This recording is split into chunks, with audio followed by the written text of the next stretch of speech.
Alrighty, so we are officially live. I'm so excited to be with you all this evening. Thank you all for jumping in. If you are watching the recording of this workshop, you can fast forward by about 7-8 minutes. We're going to get started at 8 p.m. Eastern Standard Time. So excited to have you here. My name is Garrett Mintz. I'm the founder of Ambition in Motion. I have our guest, John Boitnott, here tonight. We're going to be talking about when is the right time to switch jobs. I know a lot of you might be in a career and you're contemplating a career switch. We're going to talk all about what to do, how to go about assessing when the right time is to do that. And we're going to cover that in our workshop this evening. But John, if you could, I just would love if you could share with our audience a little bit about yourself and just some of the things that you do and you've done. Yeah, sure. Hi, my name is John Boitnott. I'm based in San Francisco. I'm a writer for Inc. and entrepreneur. I also do a lot of ghostwriting and copywriting for folks in which you don't see my name online. And also I write for other publications which you do see my name. So that includes places like Meltwater, which is a big social listening tool / company. And then also American Express. I write about financial entrepreneur related stuff with them. That's primarily the stuff that I write about is entrepreneur related stuff.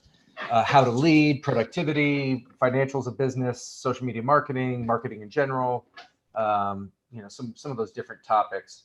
Write currently for Jotform, which is a company that has online forums that you can use, and also a pretty good blog. Help companies by consulting them about SEO, about content itself and marketing. So those are the things that I'm doing right now and have been doing the last 3, 4, 5 years.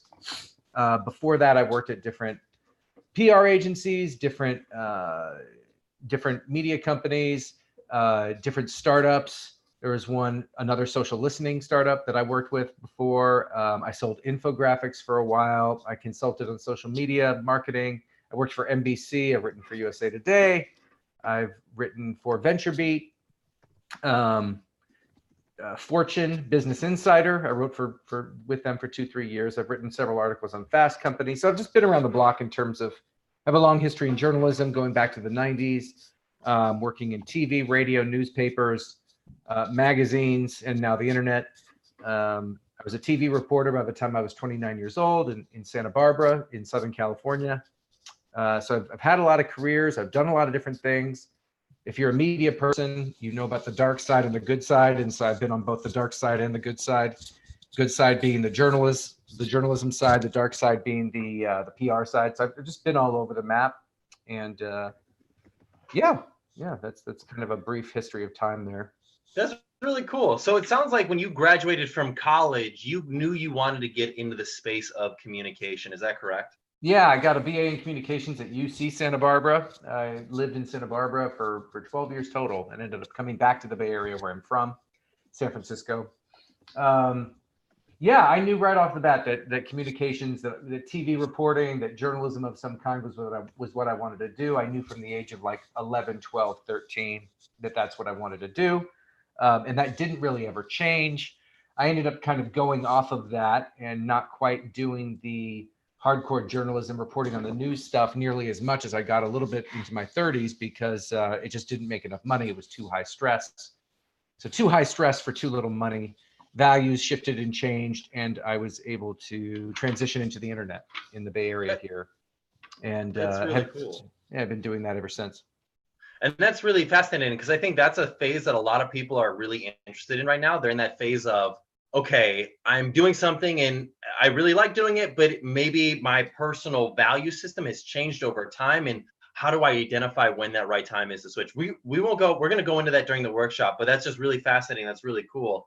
I guess to not go too deep into it, but to cover some milestones, what were some key metrics or milestones that you started to observe that made you realize, okay, this is the time to make a switch? Yeah, I mean, oftentimes the things that make you decide that you need to switch are out of your control. Like in my case, my mother passed away and I had to move up to the Bay Area to be with family. And I wasn't able to continue on the same track that I was on in Southern California. So I ended up going back to Northern California where I'm from and, living with my family and helping take care of certain family members, et cetera. And needed to switch away from what I was doing. So I was able to, eventually find a job that was similar or that was also in the newsroom. I was mostly a TV reporter down in Santa Barbara, but I was also writing. So I ended up getting a job in San Francisco where I was just writing at a TV station, and then worked at 4 or 5 different TV stations. The thing about society today and the work life today is the constant movement, right? And it's not necessarily constant movement because it's cool, and constant movement because you need to do it, but constant movement because, well, maybe you do need to do it for certain reasons, and you just have to sort of like a surfer riding the waves that come in, you have to be able to do that. You have to be able to jump on the next thing, or the thing that is, you know, for me, the way my mind works is if there's something that I want to try and reach for or achieve, then I try and figure out the way that exists to get there, and then take the steps that need to be taken in order to get to the thing that I want. And so that may take the form of me having to jump around a lot. So yeah. Yeah. And I think that's probably pretty consistent with most people. I think, you know, the 50s, 60s, 70s of spending your whole career at one company is not existent anymore.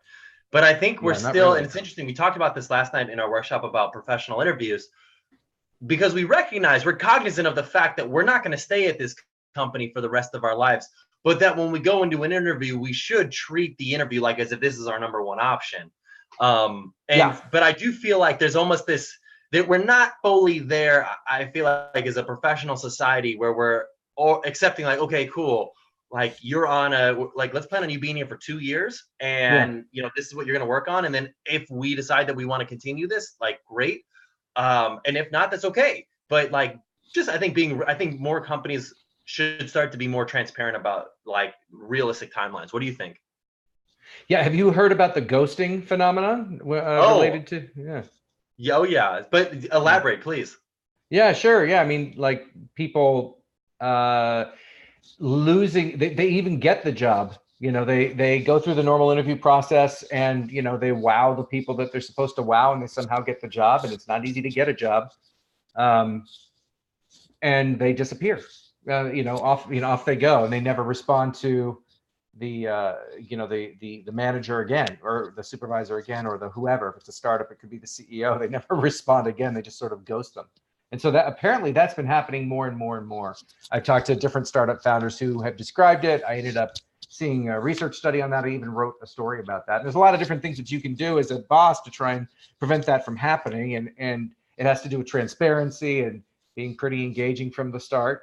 Transparency is very important, because if the person who's coming in, the potential ghoster, doesn't really know where they are in terms of when they start, then if you aren't telling them, and that's the case with a lot of startups, which are sort of put together in a real pell-mell fashion. There's only 7 people in the company. They don't have HR.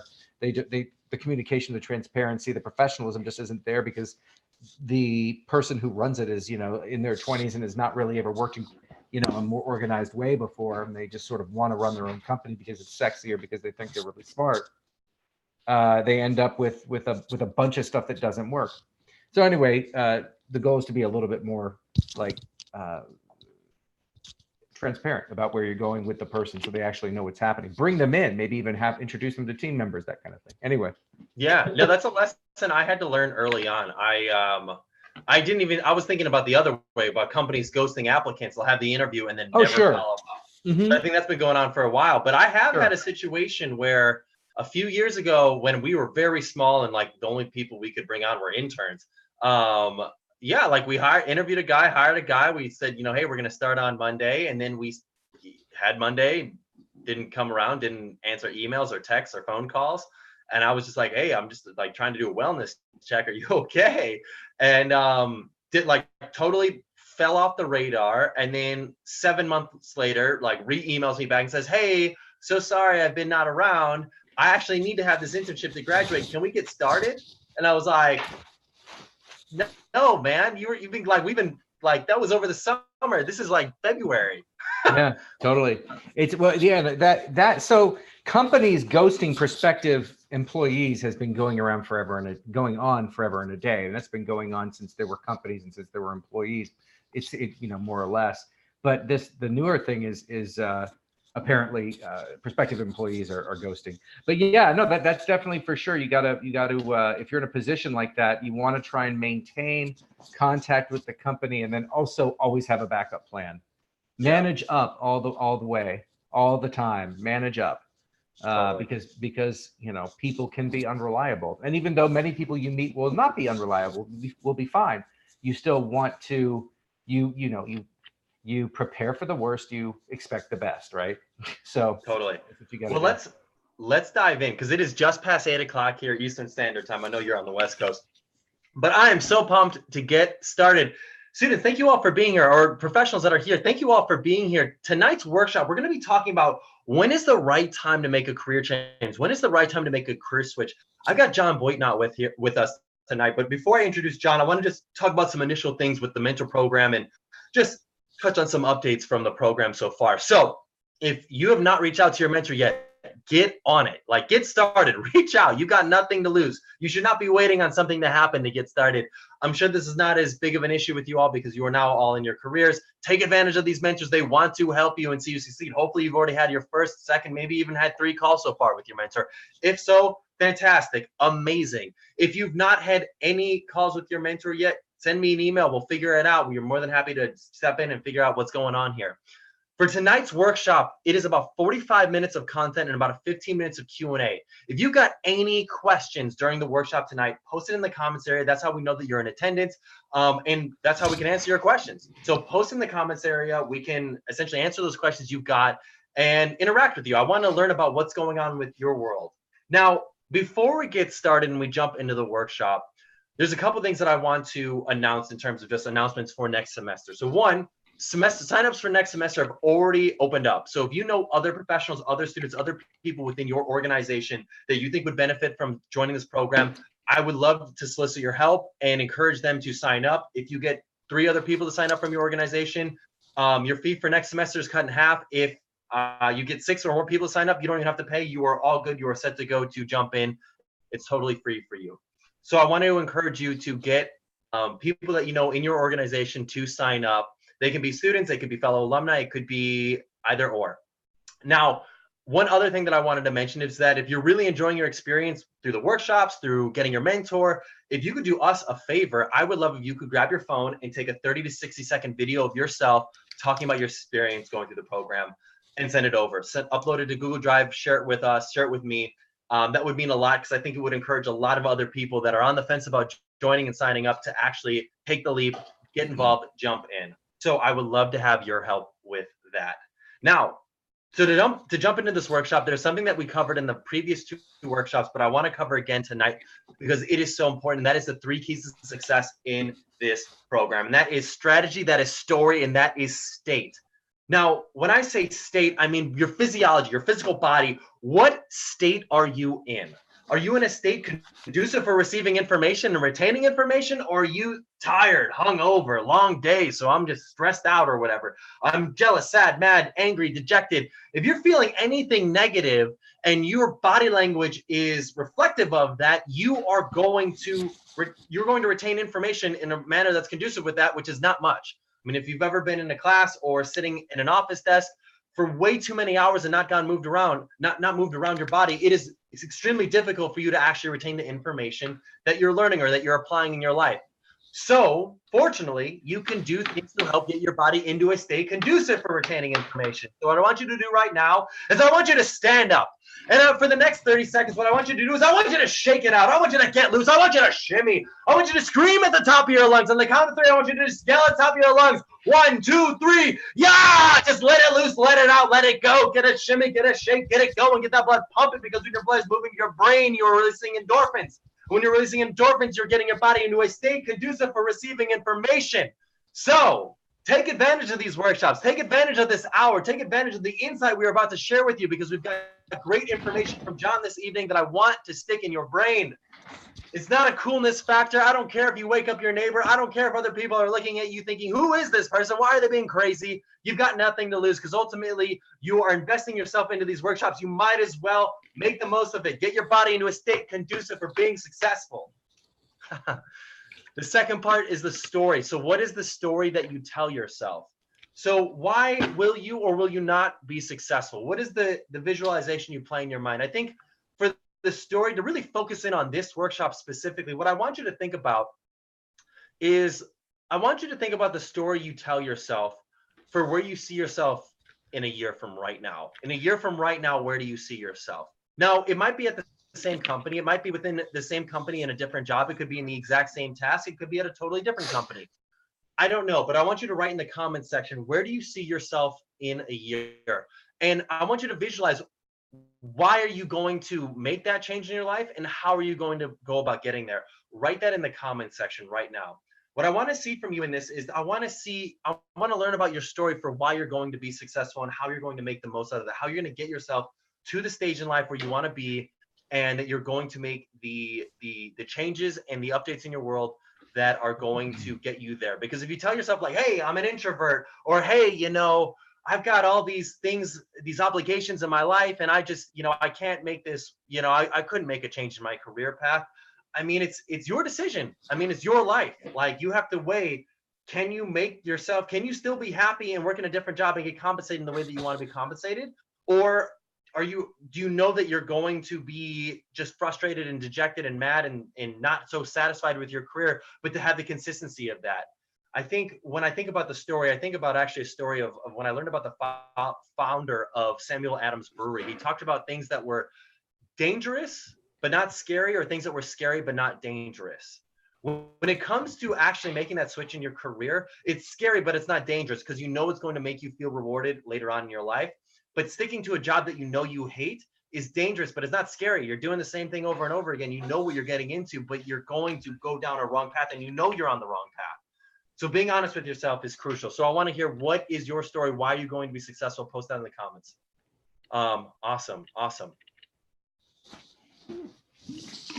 So Jason, you see yourself in a year starting your MBA program and working at the same job. Cassie, you see yourself, you plan on where you are, but at a better / stronger leader, unless you find a project management position that is the right fit. That's awesome. Quinn, you said you want to be a 1-year MBA complete, 2, managing a great group, 3, looking forward to October 2020. That's great. You've lost your work ethic through various circumstances, causing you to become lazy and weak. I've begun exercising, regulating good health. That's amazing. Thank you for sharing that. That's really, really cool.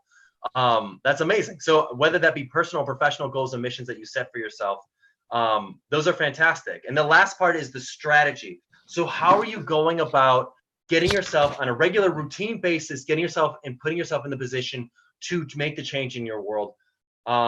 So for this workshop, I want to cover a key component to, or I guess a routine that you can make in your life to get yourself in a best position, and a strategy that can help you get to where you want to be. And that strategy is this. After this workshop, I want you on a monthly basis. I want you to first start with yourself right now, this week, but then eventually update this on a monthly basis, but do a SWOT analysis, strengths, weaknesses, opportunities, threats, about where you're at right now with your career. What is the strengths of the job that you currently have? What are the weaknesses of the job that you currently have? What are the opportunities to switch, and what are the threats of switching? I want you to write that down and update that every single month, because ultimately we don't do enough self-audits, in my opinion, because ultimately, if we're just going through the phases, going through the routine every single day, you can get caught up in 10, 15, 20 years down the line, realizing that you're in a job that you just hate. So by doing this, you can really do a self-assessment on a regular monthly basis to figure out, okay, am I on the right track or am I not on the right track? So that is the routine that I would suggest that you do as the deliverable for this workshop. And then find an accountability partner, take a picture with that person, send it to me, show us that you're meeting with people, and share that SWOT analysis with them. I know that when you share things with other people, you are much more likely to be accountable for doing those things. So when you put it out there into the world, you're much more likely to actually hold yourself accountable to accomplishing that. So that is just the intro to the workshop. I'm super excited to bring our guest speaker, John Boitnott, here. We're going to be talking about a lot of different things, but what we're really going to be focusing on is career changes and when is the right time to make a switch. So John is a journalist and a digital consultant. He has worked at TV, newspapers, radio, and internet companies for 25 years. He's written for Fast Company, NBC, Inc. Magazine, Entrepreneur, USA Today, and Business Insider, among others. John, that is a very humble introduction that you gave me. You've done a lot in your world of work, and I'm extremely grateful to have you on our workshop. Thank you for joining me. Thanks for having me. Appreciate it, Garrett. So, John, what we're talking about tonight is, and I know we talked a little bit about your professional journey in the intro, but I wanted to talk specifically about you and your own career path. Have you ever switched or changed fields or disciplines throughout your career? And what happened to make you that made you determine like this is the time? Oh geez. So it varies with each different time that I've changed. There's the general field that I've worked under, which has been media and news, and which is sort of like related, like a cousin would be related, PR, marketing, which is sort of media oriented, right? So there's those that field, and I've changed jobs in it so many different times that it's just sort of in my head. It's always been a matter of almost in a game-like way, kind of going after the thing that made pretty good money, that I also enjoyed at the same time, that gave me opportunities to interact with friends, those kinds of things. What made me change has sort of been like a constant sort of effort to learn new things, especially when you're dealing with the internet, when you're dealing with marketing, or you're dealing with content writing.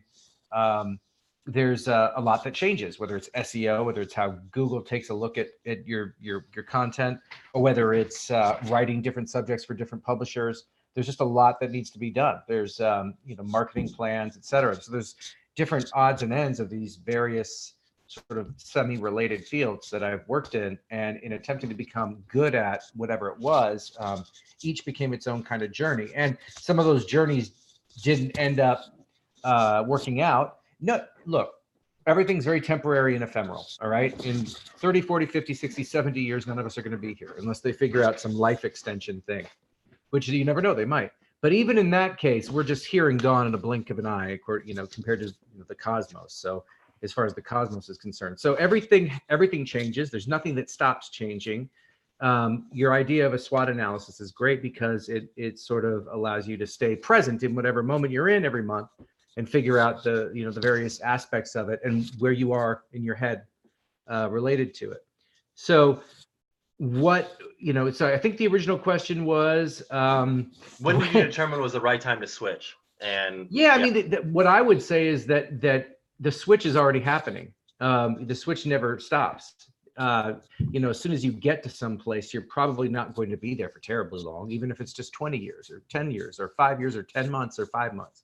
So the change is always happening, and you're always reevaluating, and you're always adjusting, and you're always looking for a new role. That's kind of the way human beings are. They don't have to be, but that's the way our society and our civilization is. So the original question is again? I'm sorry. Yeah, no, you're good. You answered. I mean, when is the right time to determine when do you determine when it feels right to you? So you're going to take a look at, so you already kind of, mentioning to some extent how that's accomplished, and that's you analyzing and feeling into. So there's the analysis and then there's your feelings, right? Those two are both very important. You feeling into and analyzing, and there's two are going to be related, where you're at, where you want to be. And maybe you're coming to the point where you realize that, hey, this isn't what I want to do at all, or this is just a step on the way to up a staircase of new jobs that are higher up in the same field. Or maybe you just want to stay where you're at because you're perfectly happy. That happens too.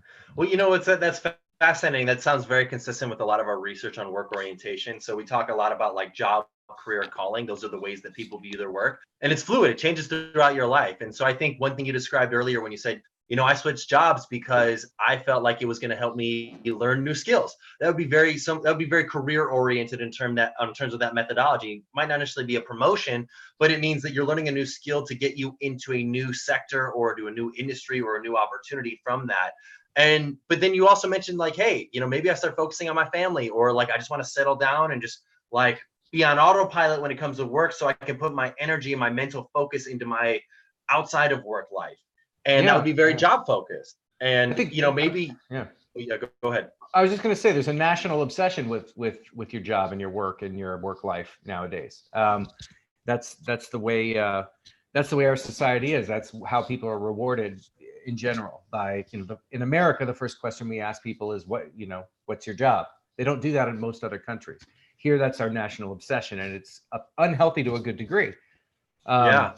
And that's a really interesting point. That's a really, really good point that you bring up.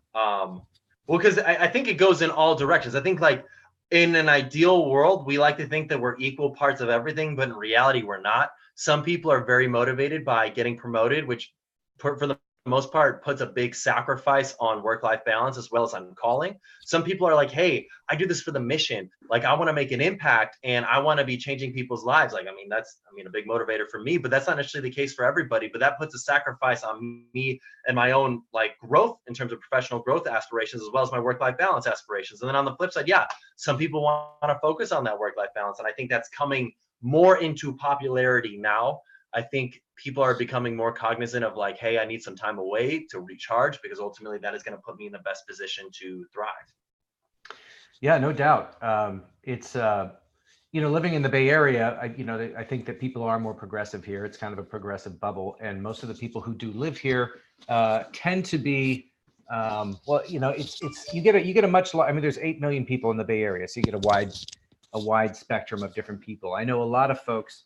I'm going to turn off the notification on my phone. I know a lot of folks who are really into work-life balance and almost give more to pleasure and travel and relaxation than to work. And for a while, I a lot of the time I'm uncomfortable with that, because to me it doesn't feel like that's what I've been trained or taught to make my my modus operandi in the world. So I respect it more and more. I think that's kind of a key to everything in life, is sort of like going into whatever room you're going to go into and understand that you may not be the smartest person in the room, and see the ways in which you can learn from anyone who's in the room with you. Yeah. And so that's kind of what's happened to me a little bit in terms of, I think especially as I get older and my body's physically older, I have to find new ways to sort of look at being kinder to it and not going as hard on it, because when I was younger, I could get away with a lot more than I can now. So. Sure. That makes a lot of sense. It's fascinating. I think life is a big experiment in the sense that you are in the quest of figuring out what is the thing that makes you most happy, and what is the thing that makes you most happy at this given moment in time. And it's a constant test. I think as corporations, like companies, they like to think in terms of their people. It's like, okay, great. If I can make you happy, like right now, let's keep that stable and like not change anything. Let's just keep you there and keep you happy, keep you stable. But I believe that as humans, we're naturally curious. We want to explore. We want to try new things. We want to learn new skills. We want to gain new experiences. I know one thing that you talked about was, you try new things and you may not realize it was the wrong decision. I know for me, most of the decisions I make, especially as an entrepreneur, I think, by the way, everyone should I think when you're looking at your career, you're an entrepreneur of your own life. At the end of the day, you may not be an actual entrepreneur in the sense that you're creating a product and selling a product, but you are an entrepreneur of your own life in the sense that you choose how you spend the way you spend your time. You have free will. Like, you can do whatever you want to with your time. You can choose not to come to work. That's a choice you can make. And so I think that's something that I really want to stress and emphasize, is that you are in control. And when you determine it's the right time or when you determine, I want to explore something different, recognize you might fail, and that's okay to fail. Yeah, I think what you're talking about is definitely a modern viewpoint. It's a viewpoint that has started to emerge as being one that people can relate to and understand and actually do more and more over the last 10, 20 years, as opposed to any time before that, right? Because, if you go back to the 50s or the 60s or the 70s or the 80s or the 90s, you're talking about people who would not have had, the vast majority of the people in the workforce would not have been thinking in terms of their being the entrepreneur of their own life. That's a very sort of self-actualized, more modern, last 10, 15 years way of looking at the world, that sort of combines a lot of different things that didn't really get as much appreciation or weren't talked about as much before. So in general, I support that idea, and I think that that's you are in charge of the happiness in your own life. I think to a good degree, you are responsible for whatever situation you're in right now, whether that makes you happy or sad. You still got to keep on trying to work to make it a situation that you're happier with. And other people really struggle to try. Many people really struggle to try and figure out a way to make it happy, to make it something that they like. Because maybe for so long they thought that they had to do X, Y, and Z. And as they've grown, they've realized that X, Y, and Z doesn't fit them anymore in whatever way. So that's everyone's going through their personal growth journey, and some people want to do that, some people don't want to do that, and some people are going through it and don't realize it, and some people are going through it and do realize it, and some people are more self-actualized than others on that road, right? That makes a lot of sense. I think that's a really cool point. I think, and that leads to my next question is, and by the way, I think I observe this frequently, not only with work, but I see this in personal relationships too, where people just stay with it because they think it will get better sometime later. In reality, it's like it's tough for them to separate them from their own selves and say, okay, wow, this is not working out. How can you tell when you're in a toxic working culture, and how can you get yourself out of it? Do you have any suggestions for that? Yeah, for me, I mean, yeah, sure. I mean, you go someplace else.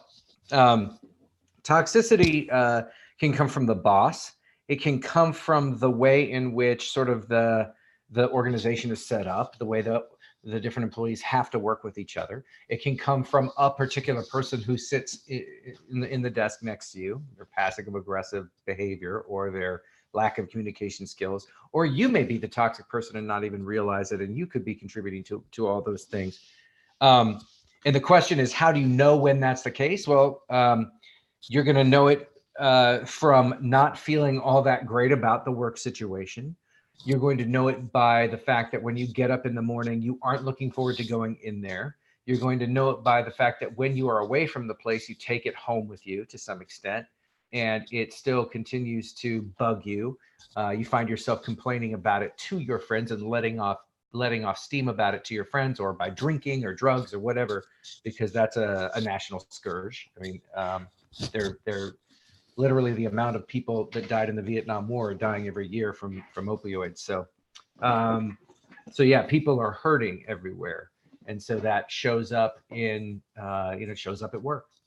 So yeah, I think the key thing is to be sort of in touch with how you're feeling about things, and to protect yourself to the extent that, for me, I knew that offices weren't my favorite thing. So I started my own business, and I've had my own business for several years, quite successfully. And, you got to be willing to go and do the things that are going to give you, more happiness than you had before. And that's not to say that where you go and where you end up, or where I'm at a year from now isn't going to I mean, there'll be great things about where I've gone because I've made changes or made sacrifices or whatever, but there's still going to be issues with it.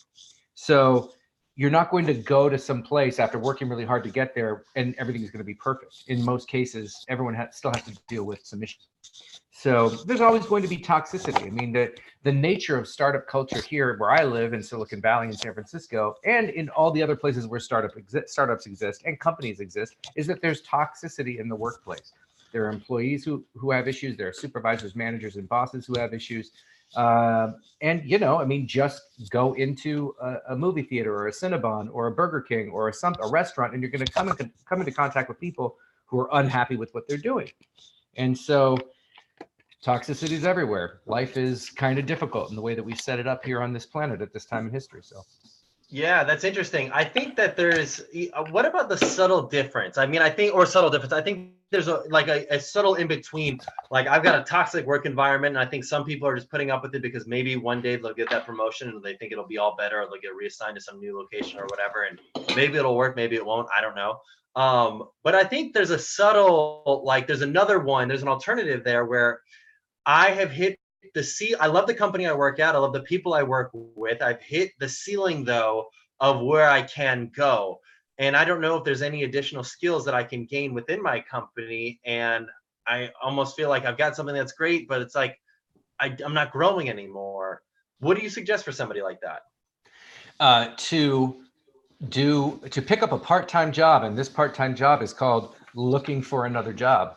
That's one thing that I would say. I mean, there are a percentage of people out there who are in that position, who feel like they've reached some level at their workplace where they have outgrown it, or that they're stagnating. It's time to always keep an attitude of, hey, what else do I like in life? Have hobbies, have friends, have activities.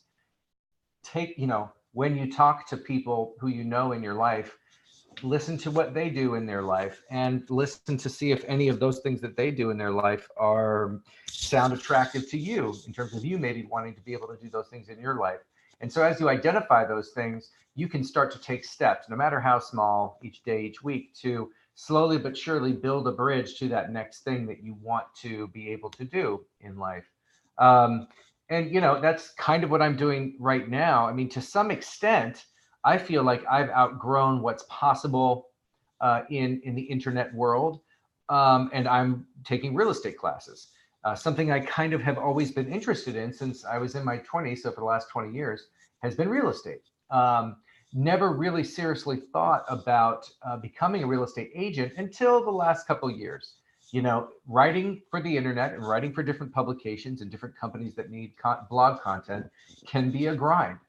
Everything can be a grind. When you start to perceive that you're putting more effort into something and you're not getting enough joy out of it, then you start to contemplate, hey, what could make me feel better? And something new that is attractive to you based on your interests is a candidate for that. And so you start to, again, take those steps that kind of push you along in the direction of where you want to get to. So you can say, well, a couple of years from now, or a year and a half from now, or a year from now, I want my agent's license. I want to work part-time at a broker.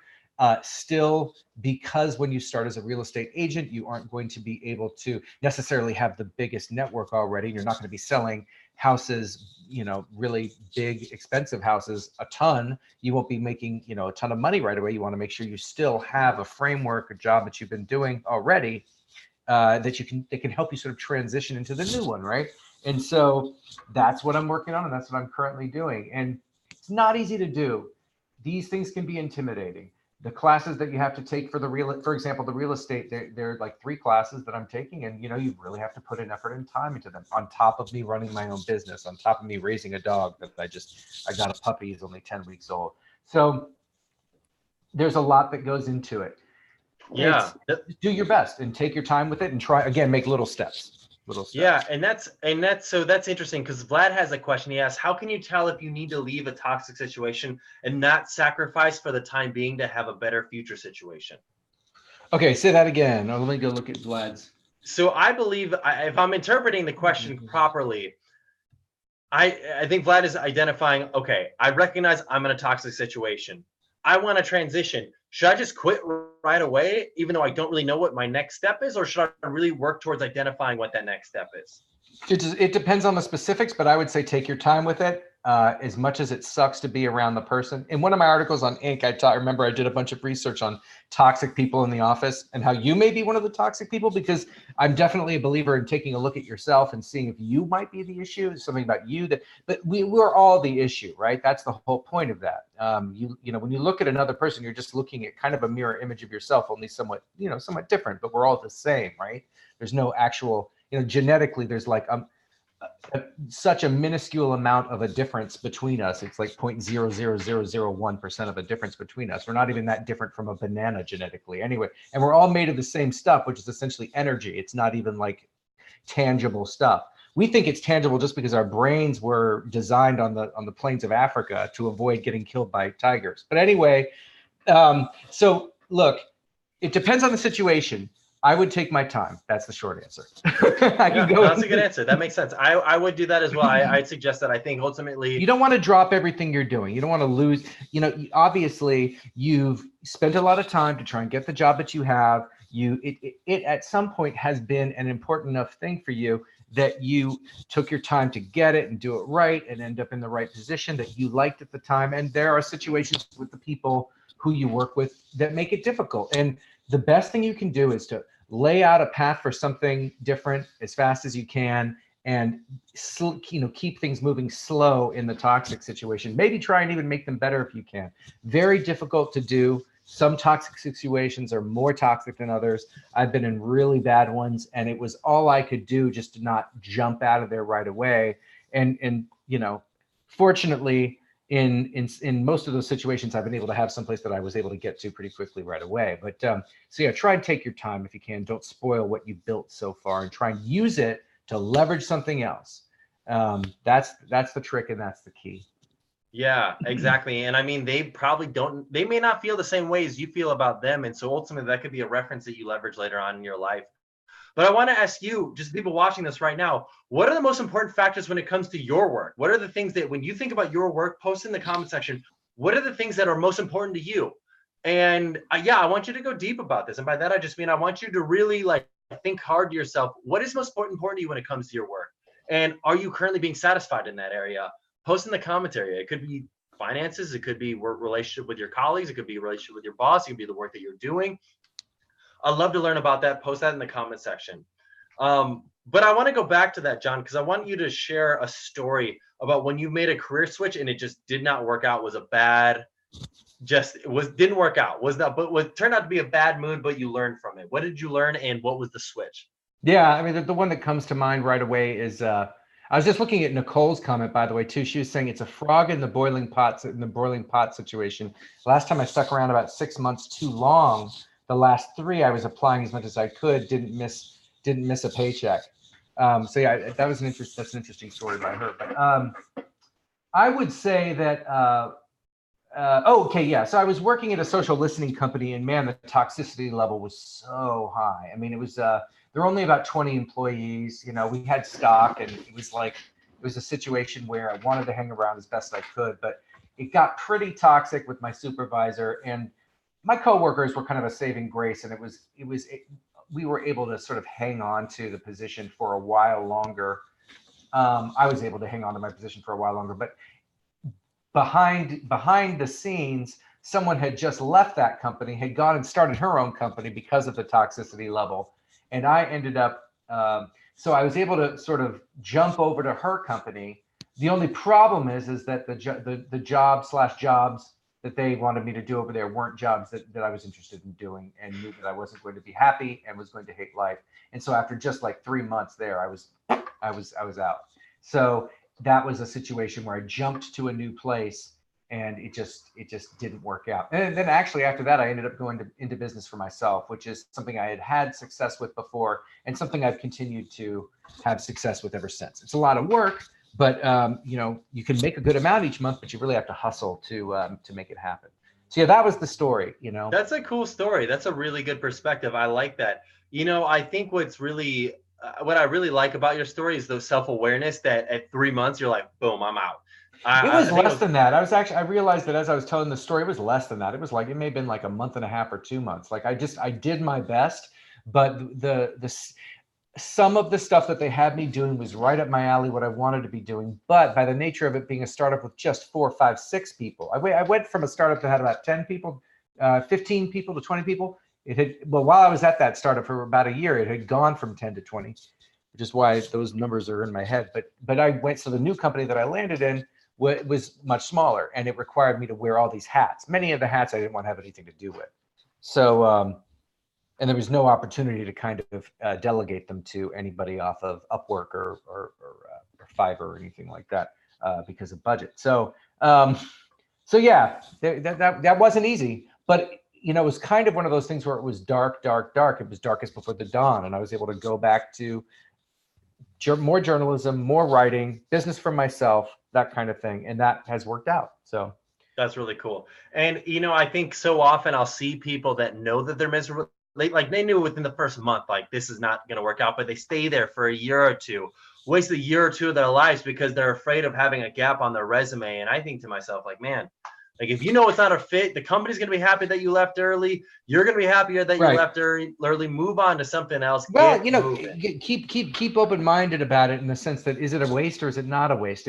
When we are really hard on ourselves as people, more hard on ourselves than we really need to be. Everything, I mean, some people like to say everything happens for a reason, but when something like that does occur, you have to take a look at it as a learning opportunity.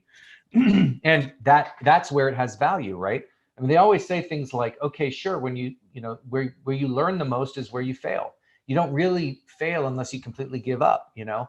I mean, to some extent, maybe there was a giving up that happened in there, but still it's a year-long period, but that person can eventually learn from. So, you know, I would just caution against being too judgmental against oneself for one's failures. Because we're all, you know, I think that most people are doing the best that they can when it comes down to it. Yeah, no, I think that's a really good, really good way of putting that. So when it comes to switching, what are the costs of switching jobs? I think, and I think we all recognize the actual costs. Maybe I have to move to a different location. Maybe I have to uproot my family. But are there other kind of like, we don't normally think about costs that are associated with switching that really we should be factoring in when we're making the switch? I mean, the costs to some extent are in your own head there, which doesn't mean they're not real. It means they're very real. It means that you're thinking about them in your head and so stress, right? I think that stress is, releasing stress hormones into your system is in whatever form that takes. It prevents your sleep. It prevents your health isn't as good. I would say that those tend to be the biggest costs. But again, a lot of those costs come from the attitude that you have. If you have an attitude that's really hard on yourself, that's really sort of not go with the flow, it's very sort of tense, it's very sort of, you're hard on yourself, then you are only hurting yourself. People want to push themselves, they want to achieve, and they do that by being really hard on themselves a lot of times. And so that's why, the CEO of Oracle just died at the age of, what was he, 58, 52, something, 62? They can't tell me that was a long enough life. He deserved to live another 20 years, but he's worked his ass off for his entire adult life. And, the reason why Dick Cheney had heart attacks in his 20s, 30s, 40s, 50s, and 60s, and is now doesn't have a heart. He has like a machine that pumps his blood. Not just to pick on Dick Cheney. But obviously there's a lot of people like that. Why? Because incredible stress and genetics to some extent. But what I find is that you exacerbate issues that are already in your genetics with your behavior, whether that's drinking, smoking, high stress, not enough sleep, not exercising, not eating well. So you got to take care of yourself. If you take care of yourself and you have a positive attitude and you're somewhat laid back and you have it in good perspective and you're not too mean to yourself, then you can get through anything. And so there aren't that many costs, nor should there be. If you feel like you know where you're going and you planned it out and you took your time and you didn't just jump out of the airplane and into nothing, That's a really good point. I do believe that humans inherently are very hard on themselves, and they build up in their mind this social capital that they think they need to live up to because their parents did it that way or their friends are doing it this way. And they have to keep up with this ridiculous pedestal of how they think life should be. In reality, we're not naturally this way. So we're not naturally this way. For tens of thousands, maybe even hundreds of thousands of years, we weren't like this. We lived a much different society on all the continents of the earth, whether you're talking about the Aborigines, whether you're talking about the Native Americans that existed in South America and in North America, all throughout Asia, all throughout Africa. So those weren't people so we're not inherently hard. I'm not trying to pick on you, I'm sorry. We're not inherently hard on ourselves. This is the society / civilization that exists on the planet currently, that dominates the planet currently, which is the one that we are hypnotized into from the time we are 0 to 7 years of age, when we don't have a conscious mind yet. We only have a subconscious mind. And so we're automatically hypnotized into understanding what the hierarchies are, what the goals are, what the priorities are. And then we'd be built upon that until at some point, hopefully later on in life, we wake up from that and understand that it's all just a fake dream that we've created. And so is everything else. There's nothing that's actually real.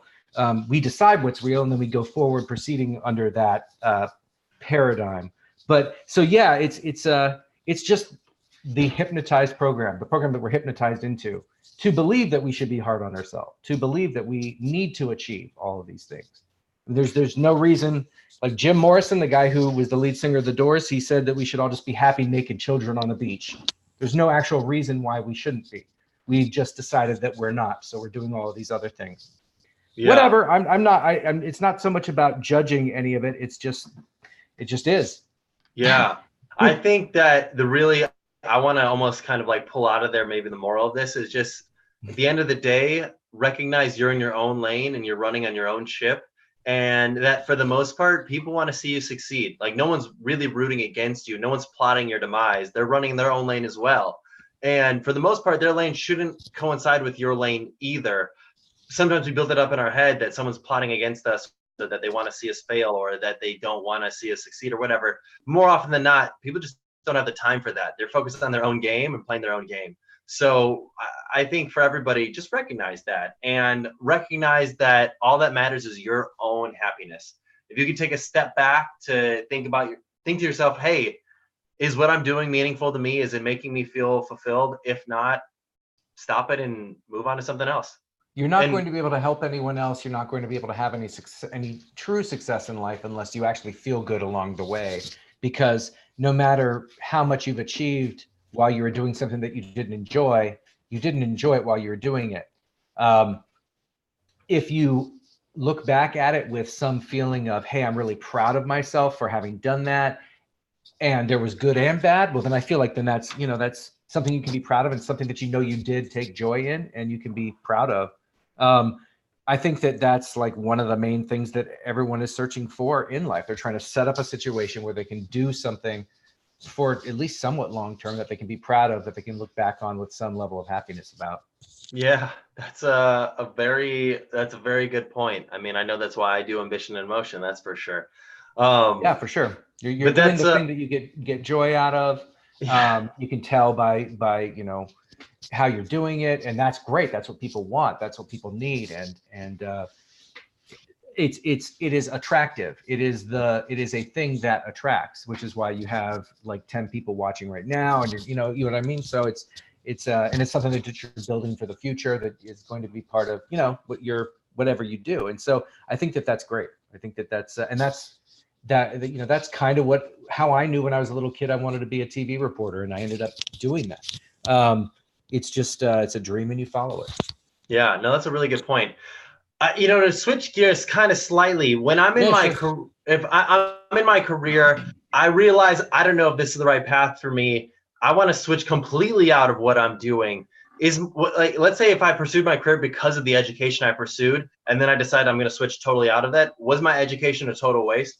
No, like I said before, nothing's a total waste. So number one, I'm kind of in the process of doing that right now. And the way that you do that is slowly.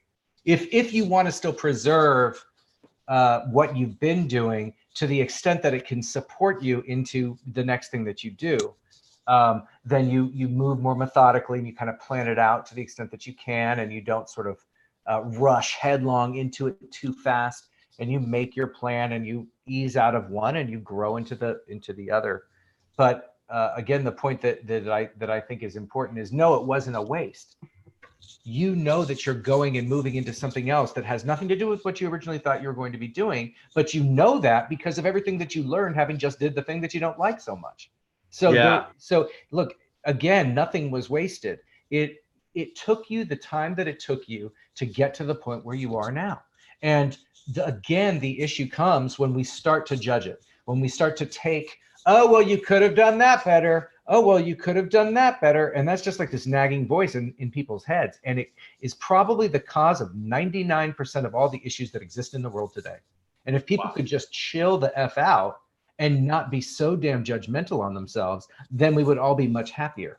So, yeah, I mean, I just think that we should all be careful about being so damn hard on ourselves, because it causes the heart attacks. It causes the stress. It causes the strokes. It causes the unhappiness. It causes the breakups. It causes everything. Get happy, period. Yeah, I think that's a really good point. I think that's a really insightful message there. And I agree. I think your experiences up to this point in time make you who you are. And you are going to change over time. You're going to learn things. As humans, we're inherently curious. See, you might think to yourself, well, man, I just spent 30, 40, 50, 100K on that education that I just got. Now I'm not even using it in my career. Was that a total waste? Absolutely not, because the people that you met, the things that you learned, the experiences that you had helped you realize that you don't want to do that. Whereas if you're holding on to this dream job, because I think sometimes I'll hear a lot of students talk about, well, this dream job, but it's not realistic, so I'm going to put it on the back burner, and then they get in some job that they think is practical, and then they're miserable in this practical job, and so they finally move into that dream job 30, 40, 50 years later, and then they're like, you know what, this actually isn't my dream job anymore, or I didn't realize it was going to be this way. It doesn't fulfill me. Maybe let me try something else. As humans, we're inherently curious. I think at the end of the day, if there's something that you are curious about doing, do it. And sure, you've got obligations. You may have kids, you may have family, you may have other people that you have to support. So don't get me wrong, there are things that you have to balance, because back to that whole happiness thing, like your level of happiness will diminish if you can't pay for rent. Like if you have to, you know, go to if you have to be homeless, that's probably not a great spot to be in if you've got a family and other people to support. So I think there's that whole like hierarchy of needs. If we can hit our baseline needs of what we want in terms of, food, shelter, clothing, that sort of stuff, and then we can start looking at the other higher level things about what makes us happy. I think as long as our baseline is covered, we can pursue the things that we want. Yeah, agreed. Yeah, when I talk to my coach, I have one coach. He asked me, "What would you, if you could do anything right now at all, what would you be doing, and what is stopping you from having that be the thing that you do in your life?" And so, yeah, it's I know for me that what I do for a living check marks a lot of those things, those requirements that would make me happy in life. But there's also ways in which what I'm doing now does not check mark all the things that would make me happy in my life. And are there other options that through some time and energy spent, I can get to those options, and that would be a better situation than the one I have now. It's kind of hard to see sometimes. You have to really kind of go through the process of figuring what that's all about. In my case, it's real estate. I'm looking to possibly go into that. And so I'm slowly but surely taking the classes and eventually, going to work part-time at a broker, maybe eventually full-time, and ease out of one and get into the other. Maybe it will have been the right choice. Maybe it won't actually end up feeling that way, and I will have to, maybe there's some other avenue I can take at that point. But right now, this feels like the path that makes the most sense to me. And so one that might have more free time, one that might have more travel, one that might have less day-to-day time spent in front of a computer screen, one that, you know what I mean? So Yeah. Because the priorities have changed for me. I'm not in a 27-year-old body anymore. I'm in a 45-year-old one. And, frankly, staring at a computer screen for huge portions of the day isn't what I want to be doing with my life, no matter how addicted we become to Netflix or our smartphones or our iWatch or whatever it might be. So priorities change. Anyway, yeah. I think, one thing that I think is fascinating about that, and I don't necessarily, I'm not necessarily saying I disagree with you on it, but I think you mentioned like slow, subtle change into the area that you want to go. I'm a big believer in taking massive action, but maybe this is a perspective of me and my 27-year-old self saying, okay, if I want to do something, bam, I'm going to do it. I'm all in. Because to me, in my mind, I think to myself, oh, shoot, if I decide that it's almost kind of like the saying, I have firm opinions loosely held. By that I mean, if I decide that I'm going to move into this, I'm all in. I'm 100% into it. And then if I realize it's not working, I pull immediately everything out of it and I move into the very next thing. And obviously that's I think a pretty entrepreneurial mindset of mine, just to be very like active and pivoting. But back to the whole, think of your career as like you're the entrepreneur of your own life. Yeah, I don't know. I think that's the one thing that I would say, like, take massive action. If that's the change you want to make, like, don't tiptoe around it, dive in. The pool's warm. Yeah, and to be really clear, I'm not advocating tiptoeing around anything. What I'm saying is that you are going right into it, but you're going into it at the speed at which you can go into it, given all the other things that you're doing in your life. So for me, there is no option to take everything I'm doing and suddenly drop it into the next thing. I'm past that point because I know that I have a certain level of success that I've built and a certain program, a certain way of doing things that I've already built up that works for me, that generates income each month. It hasn't gotten to the point where the income has fallen off or anything like that, so that I'm needing to stop it. What's happened is that the enjoyment has decreased slightly, or that certain sacrifices I have to make each month to keep achieving that aren't quite where they need to be.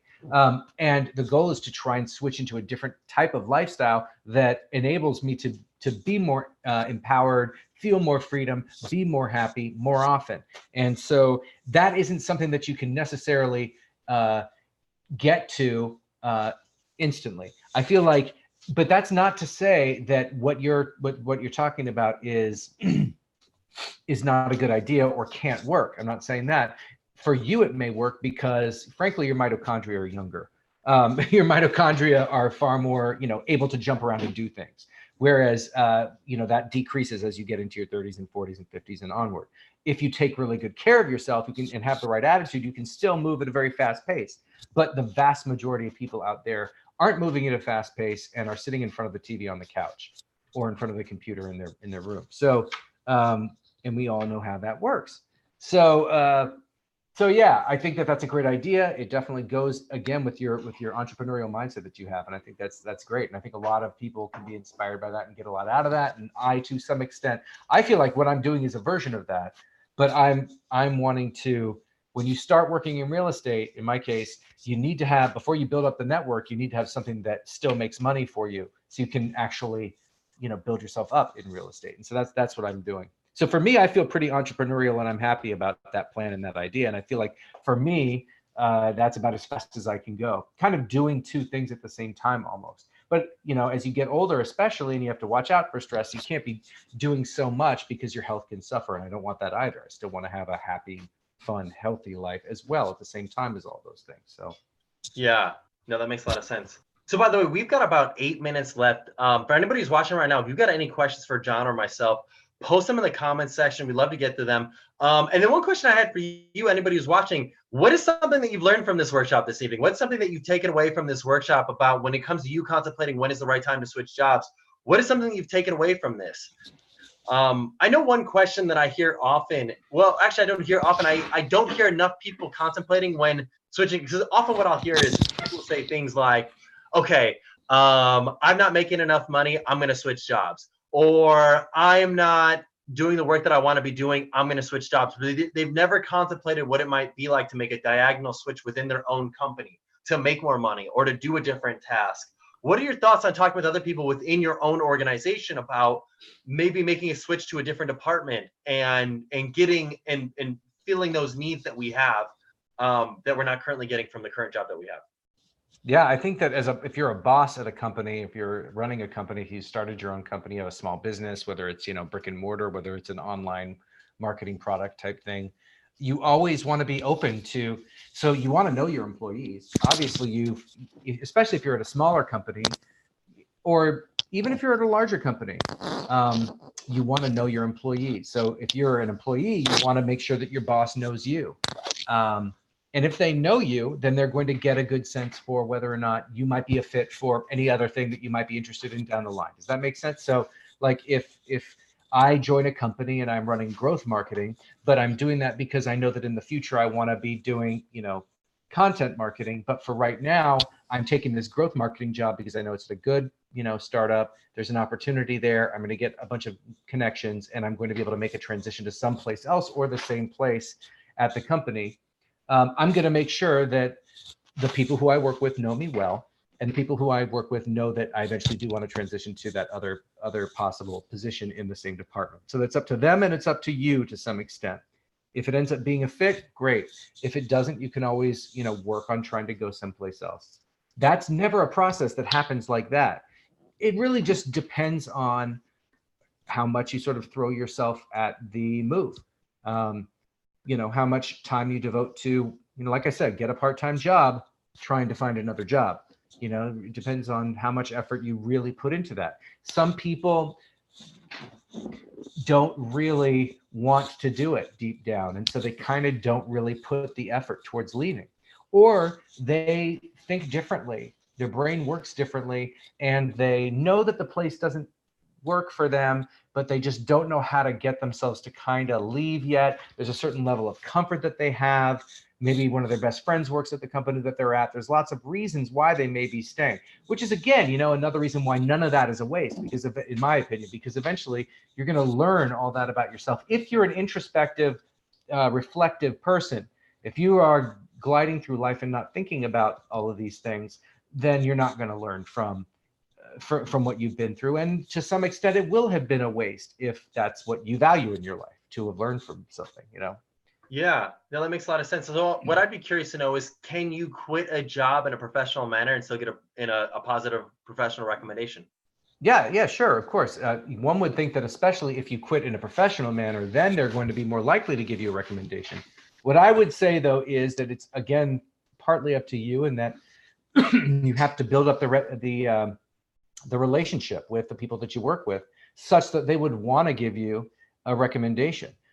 You might have been there a long time and done a pretty good job, but if you didn't, get along with your employer, then they aren't going to be writing a recommendation for you. So you got to, it sort of depends on the situation. And when it comes to having people who are able to provide recommendations for you, those come from all over the place. They come from the internship, they come from the job that you're currently at, they come from other professionals who you know. That's why I'm always, it's always a good idea, I feel, to include networking in some of the stuff that you do regularly, because of the people that you'll meet. You might just find the people who are doing the things that you may really be wanting to do this, this whole time. And those will be people who could become mentors, or people who can actually provide recommendations for you. So you don't need the person at that job to necessarily, be the one that gives you a recommendation to some, give someone a recommendation for you. So yeah, that's what I would say. Yeah, no, that makes a lot of sense. And I loved what you said about networking. In fact, anybody who's watching this right now, if you go onto your Ambition Emotion dashboard, if you go to the tips and templates, we literally have a template email that we suggest that you copy and paste and send to your network. So literally, I've got a network of like a couple hundred people that I update every 3 months about what's going on in my world. And I literally will say, hey, this is what I've been working on over the last 3 months. This is what I'm working towards. Here are the people that I'm trying to meet. If you have any advice, suggestions, or recommendations for me, would love to chat. But if either way, I'm just wanting to update you with what's going on in my world. I think that's just a great way to keep your network up to date, because ultimately you don't want to have 2, 3, 4, 5 years go by, and then all of a sudden you're like, crap, I'd love to reach out to that person, but I haven't spoken in years, Yeah, makes perfect sense. Yeah. Networking should always be some, look, you can be an introvert and still network. I even wrote an article about that. I think that it's a fundamental misunderstanding of what being an introvert is. Being an introvert is not something, and of course there are going to be exceptions to what I'm about to say, but when you are an introvert, and I know being an introvert, that I'm actually more of an ambivert, so there's introversion, ambiversion, and extroversion. So if you're an extrovert, what the definition of that is getting energy from having people around you. In other words, if you go into a social situation, being around people and interacting with a lot of people energizes you, invigorates you, makes you really, you just enjoy the heck out of it. And then once you are all by yourself, you are bored as hell. And not that you don't have much going on internally, but for introverts, it's the exact opposite. When they are alone, that's when they can start to sort of do everything with their mind and sort of gain their energy back up. When those introverts plunge themselves into a room with a bunch of people, it's pure energy spending. Everything they have to do, it's like breaking off a piece of themselves to have to put up with all the other people that they're forced to talk to. The idea for an introvert is to spend enough time to gather up your energy so you can be able to inflict upon yourself the being around everybody, releasing all that energy into everybody so that you have none left, basically, after you.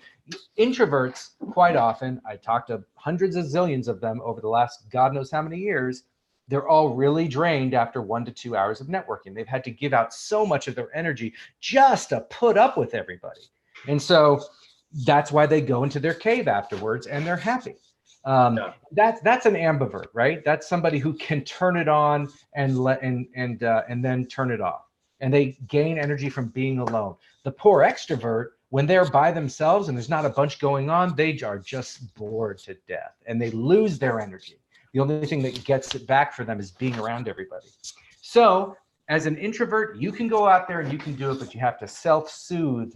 You have to do all the things for yourself while you're not out there with people.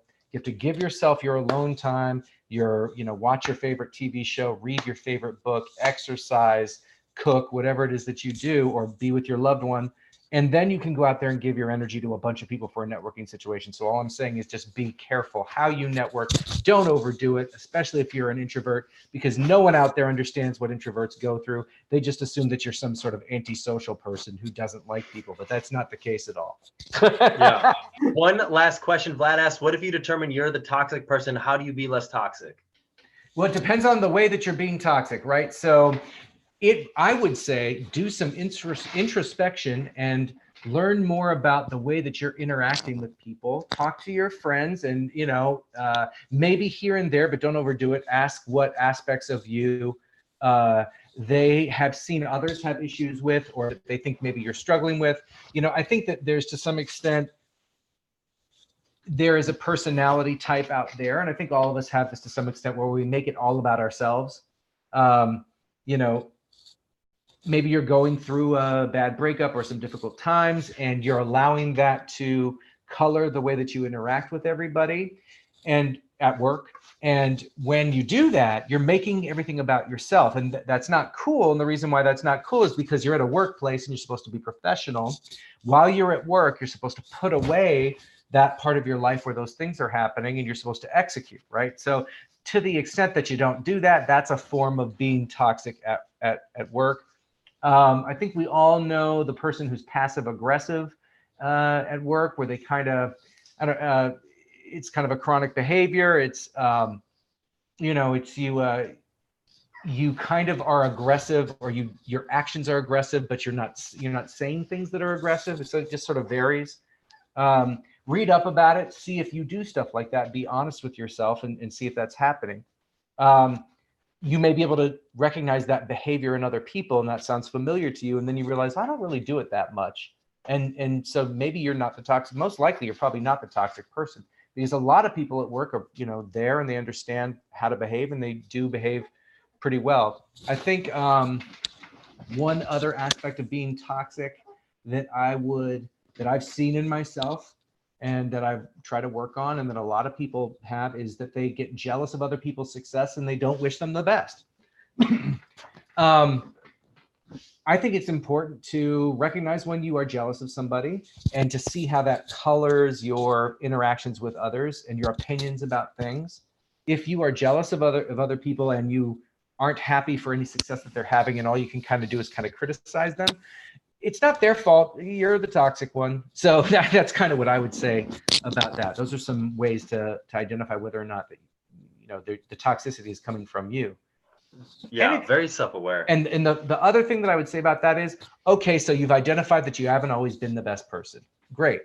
All you can do at this point is try and not be that way anymore.